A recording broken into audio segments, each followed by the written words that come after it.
Assalamualaikum warahmatullahi ta'ala wabarakatuh. Dalam peringkat Saibul Hiwiyah, iaitu dia kata kediaan yang ghaib. Mana dalam keadaan ada, mana ada tetapi tak nampak ghaib. Atau majhulah, maknanya benda tu ada tetapi tidak ditunjukkan lagi, ataupun tidak, tadi kata tidak diketahui, tidak ditunjukkan lagi. Benda tu ada dah tetapi Tuhan tidak tunjuk lagi. Zat menunjukkan tidak ada bakat untuk sifat. Jadi kalau kita nyata zat, maka sifat ni jadi tak ada, jadi hilang. Sifat ni hilang. Sebab gapo hok kita duk tengok lo ni makhluk tu, kita nampak sifat. Jadi kalau bahasa nampak zat, dengan sendirinya sifat tu hilang, tidak ada. Bakat pun tidak ada sifat. Tetapi kalau sifat tu tidak kamil dengan zat, maknanya sifat tu bersembunyi ataupun terlindung di dalam zat tu. Jadi bukan kata tak ada. Dia ada tapi dia tidak zahir. Apabila zahir itulah barulah kita boleh kata hal bagi zat. Misal kita kata tak nampak lagi Tuhan. Sekarang kita misal ke kita lah, mudah. Jadi tak nampak lagi kita kata buku. Bila nampak tu maknanya ada sifat dia, barulah kita nampak buku tu. Boleh kata buku tu hijau ke, empat segi ke, putih ke. Begitu juga Allah Subhanahu Wa Taala. Mana kalau dia nyata ke sifat dia, sifat yang hak nampak di makhluk, iaitu sifat hayat, hidup, sifat wujud, sifat apa nama ni, kudrat, iradat, samuk, basar, kalam tu mana kalau nyata sifat tu, maka yang kita nyata, yang kita tengok ialah sifat. Tetapi dianya bukan zat, tetapi sifat tu melazimi di zat. Maknanya kita katalah macam mana pun dia adalah sifat.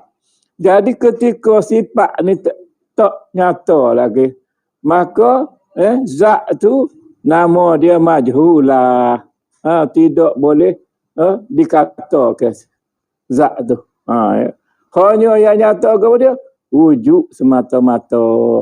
Jadi kalau tak ada lah sifat tadi, maka Tuhan ni hanya menyatakan wujudnya.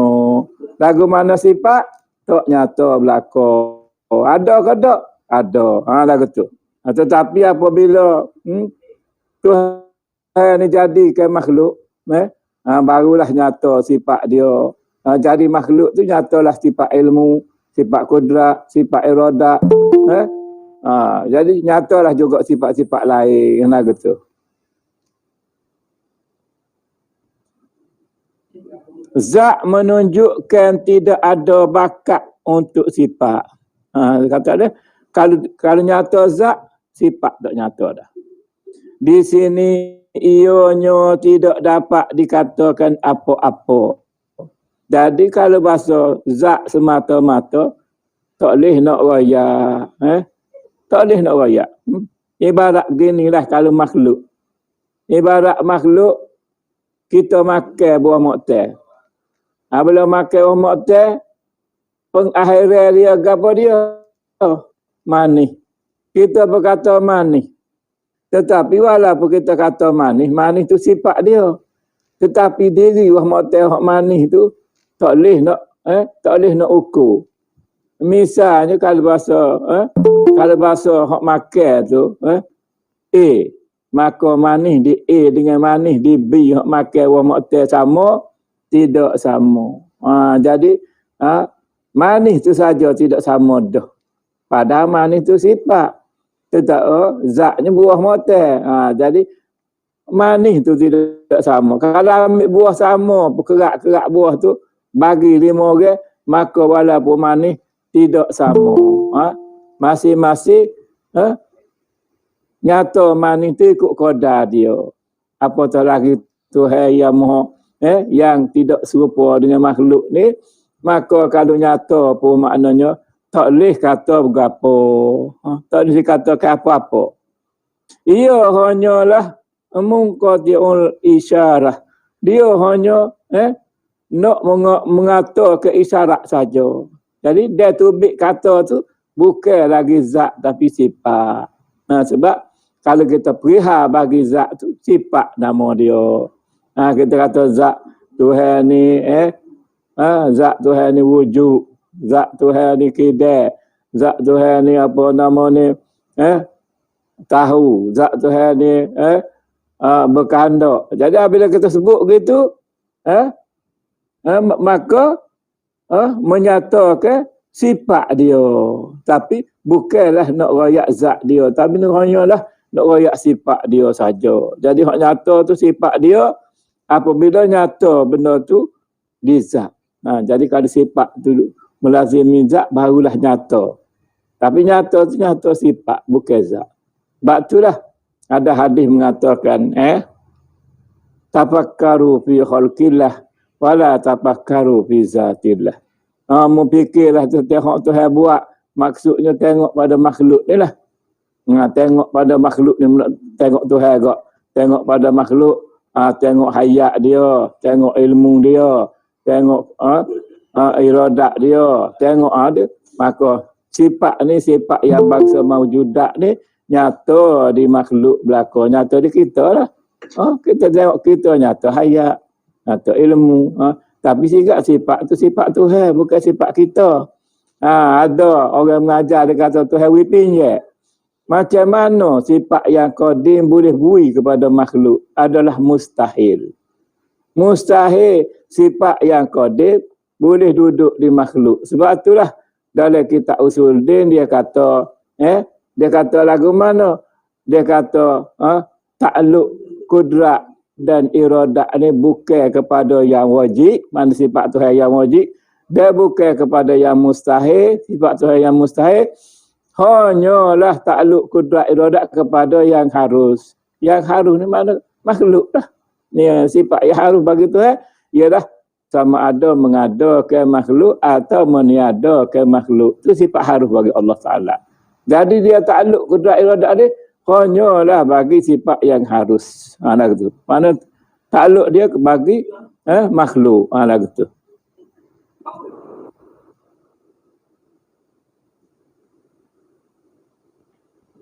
Ianya zat tu tidak ada sifat. Kalau zat tu apabila sebut zat tak ada sifat. Jangan kita elok dulu sifat tu. Nak suruh kita ni jelas. Dan dengan itu tidak ada lakuan, maka kalau zat semata-mata tak ada berapa lah. Kelakuan tak ada, sifat tak ada, apa nama ni, hanya ada asma. Asma adalah Allah. Allah tu nama tak ada lah, tapi dengan sifat tak ada. Kalau lah nyata zat tu dua-dua tu tak ada, cuma nyatanya nama saja. Lagu tu. Bukan tak ada tu tak ada di zat. Tak nampak, tak nyata. Kita tidak tak ada, dia tersembunyi. Ataupun rahsia pada zat lagu tu. Jadi kalau nak fikir hak ni, kita fikirnya lagu mana keadaan sifat Tuhan ni sebelum Tuhan jadikan makhluk. Jangan kita fikir lah ni. Lah ni kita ada, maka sifat Tuhan ni nyata. Tak boleh kata tak ada. Tetapi sebelum adanya makhluk ni. Sebelum nyata ke makhluk ni, maka semua sifat tu tersembunyi dalam zat. Maknanya, nak nyata tak boleh. Tadi sebab tu dia kata tadi dengan istilah dianya, kediaan, mana kediaan yang wajib, yang gaib. Maknanya, ada tu, ada dia tu gaib. Mana tak nampak. Lah kata. Dengan itu, daripada apakah dunia ini terzahir? Sifat menzahirkan dunia ini bukan zat. Nak zahirkan dunia ni bukanlah kita kata menyatakan zat. Sebab hak zahir dunia ni kerana nyatanya tiga sifat ilmu, kudrat, iradat.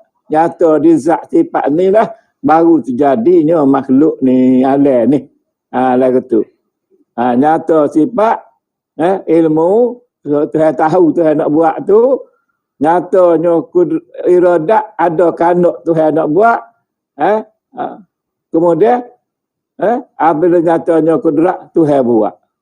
Kun payakun. Maka jadilah alam ni. Lah gitu. Kehidupan dunia ini ialah kesan atau asal sifat hidup. Jadi, kita tengok dunia ni. Dunia ni makna makhluk ni lah. Makhluk ni apa? Nampak ni? Pasal ada sifat utamanya hidup. Dengan hidup telah nyata kudrat, nyata iradat, nyata sama. Pasal kalian tu, nyata tu kerana hidup. Kadang mati tak nyata lah. Kita orang mati. Kita ni mati. Nyata dah kudrat iradat tu di kita. Tak nyata lah. Orang mati mana boleh kecek. Orang mati mana tahu. Orang mati mana apa nama ni bukan. Orang mati mana dengar. Orang mati mana boleh kecek. Orang kata-kata. Orang mati mana boleh melihat. Tak ada. Ni sifat tu tak ada belaka. Kenapa? Kerana ni sifat tu hanya nyata bagi yang hidup. Sifat yang hidup. Maknanya kalau makhluk ni hak nyata, hak hidup tu lah barulah ni sifat ma'ani hak lain tu nyata. Lah gitu. Kalau tidak hidup, maka ni sifat ma'ani tu tak nyata. Orang mati lah ke mana? Orang mati, kalau bila sebut mati, tak ada nyata dah. Kudrat tak ada dah kat tangan, tak boleh dah. Iradat tak ada kanak, nak gua tu, orang tak ada dah. Lepas tu, nak tengok tak boleh, nak dengar tak boleh dah. Nak kecek tak boleh dah. Jadi maknanya tak ada belaka dan sifat ma'ani tu apabila tidak nyatanya hayat. Lah gitu. Pengetahuan yang terzahir dalam dunia ini adalah kesan sifat pengetahuan zat. Jadi hak semua ilmu ada dalam dunia ni. Dalam bahasa gapo. Ilmu jenis gapo. Sibuk-sibuk ilmu ni sama ada ilmu ni hak telah lalu dah. La ni ilmu ada la ni dah ke datang sehingga hari kiamat ni semua ilmu ni adalah kesan nak menunjukkan pengetahuan zat. Jadi zat ni maha mengetahui, maha reti. Maka apabila kita yakin bahawa zat ni maha reti, maka segala ilmu yang nyata dalam dunia ni adalah menunjukkan ilmu daripada zat Allah wajibal wujud. Lah gitu. Ilmu dia belaka. Dalam bahasa bergapo, dalam ilmu bergapo, kita nyata je kita beri ilmu gitu begini. Nyata je kita sebut COVID-19. Nyata kita sebut taufik, iraki, kau bergapo semua. Semua boleh sebut, boleh kata tu adalah daripada Allah Subhanahu Wa Taala belaka. Jadi secara hakikatnya kita kata semua itu adalah pengetahuan zat belaka. Secara hakikatnya. Kalau cara syariat tak boleh lah. Kita kecek gitu. Cara syariat kita kata, benda ni orang mereka royak lah begini-begini. Kita royak lah. Ulama tu royak lah. Jadi dari segi kecek pek. Tetapi di dalam hati kita wajib kena ada semuanya daripada Tuhan. Kalau tak ada hak tu, etikot tu tak ada, itulah penuhnya kita sebab kita buat Tuhan daripada hak Tuhan. Lah gitu.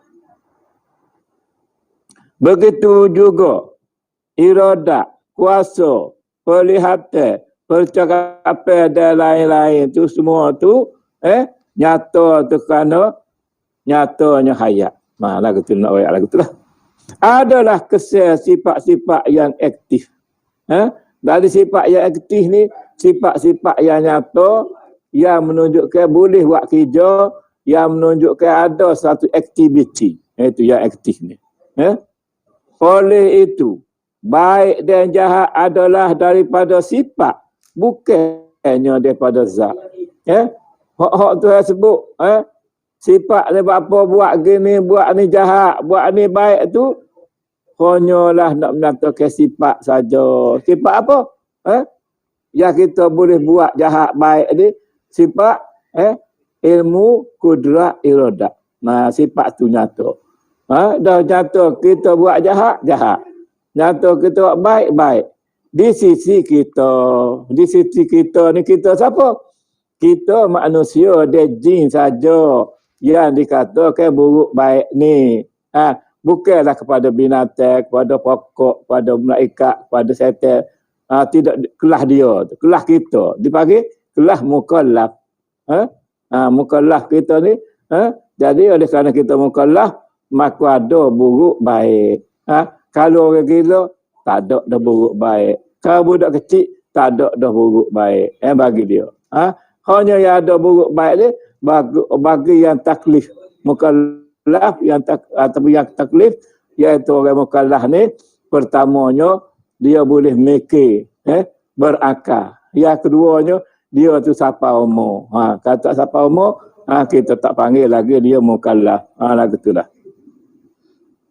Wujud mengambil bentuk hidup, iradat mengambil bentuk kehendak. Jadi wujudnya ada tu kerana apa? Nak ada tu kerana hidup. Kalau mati tak ada lah.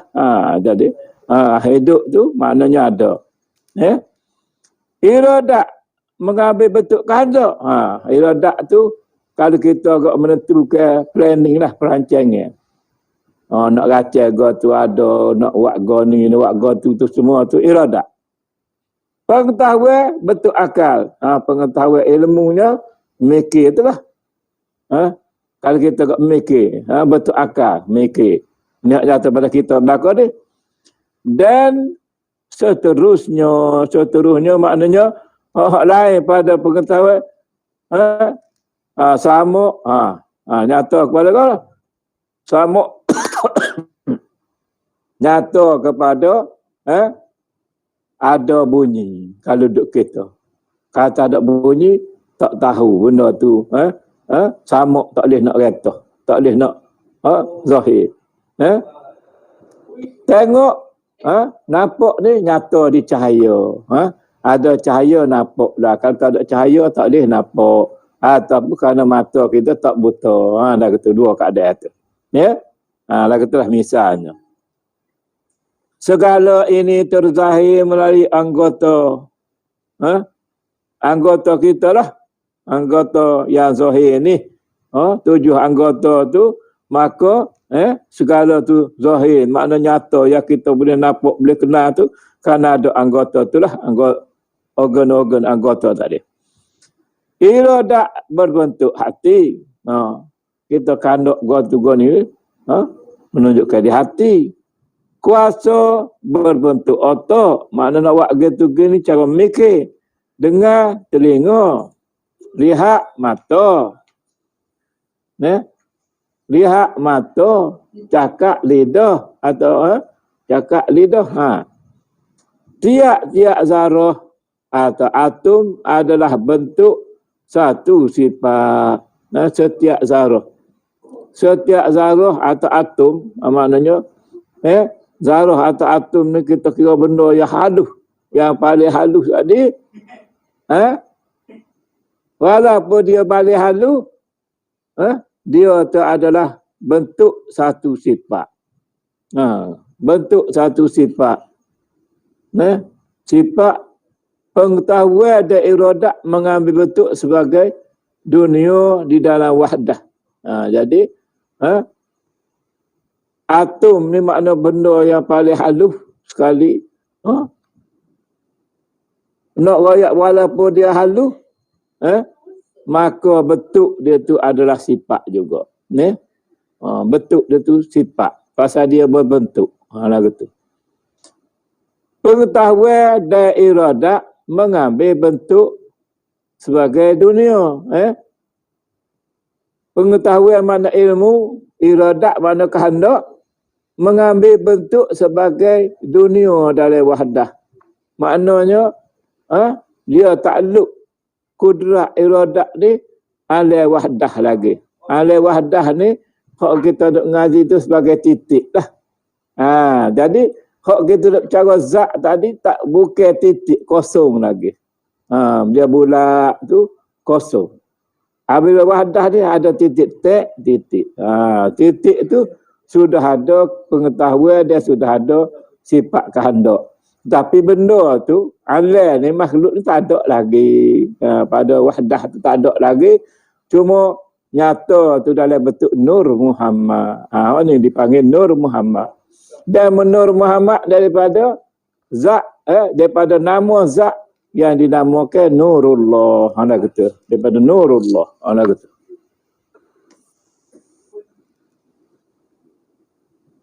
Dunia adalah manifestasi atau zahirnya sifat. Jadi dunia ni, makhluk ni hanyalah menzahir ke sifat Tuhan. Dan lebih tepat lagi adalah satu bentuk dan rupa sifat. Jadi rakyat nak menyatakan sifat tu lah. Sifat mana? Sifat yang wujudiah, iaitu sifat ma'ani dengan sifat nafsi tadi. Tiap-tiap sifat menampakkan dirinya dalam satu bentuk. Jadi sifat ni dia ada kelakuan dia atau bentuk dia sendiri. Misal lagu mana kita kenal, kita kenal ibaratnya ilmu. Kenal ilmu ni pasal dalam kecek dia tu menunjukkan ada pengetahuan. Maka kita katalah kita kenal. Tu ilmu. Maknanya dia bentuk tu sosok. Kalau dia kecek tu lagu mana? Kalau dia kecek tu ibaratnya lancar. Lancar boleh royak begitu dia ilmu. Kalau dia kecek tu kita kata hak dia royak tu dalam bentuk kita kata nak menyatakan satu-satu rupa, maka perlu kepada hak lain lah, perlu kepada pelihat ke, nak tengok rupa tu perlu kepada pelihat, nak dengar tu perlu kepada pendengar, nak kata tu perlu kepada pekata atau kalam, ya.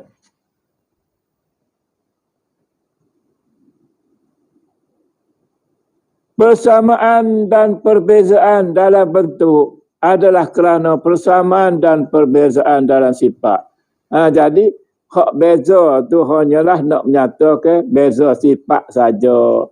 Tetapi semua ni hanya duduk di zat je. Semua sifat ni duduk di zat dah, walaupun bila sifat tu, sifat ni, dia sifat tu. Sebab itulah dia panggil wahdatu sifat. Sebab sifat ni, tu pun dah boleh kelah, boleh cek, boleh kenal. Sifat kudrat lagu mana, sifat iradat lagu mana, dia tu. Dia semua sifat-sifat tu hanyalah nyata di zat Tuhan, nyata di diri Tuhan sahaja. Kita ni, yang nyata di kita ni nak menyata ke sifat Tuhan yang nyata di zat dia. Lah gitu je lah. Jadi hak ni kena bahas ni. Nak suruh faham ni kena bahas kuat sikit.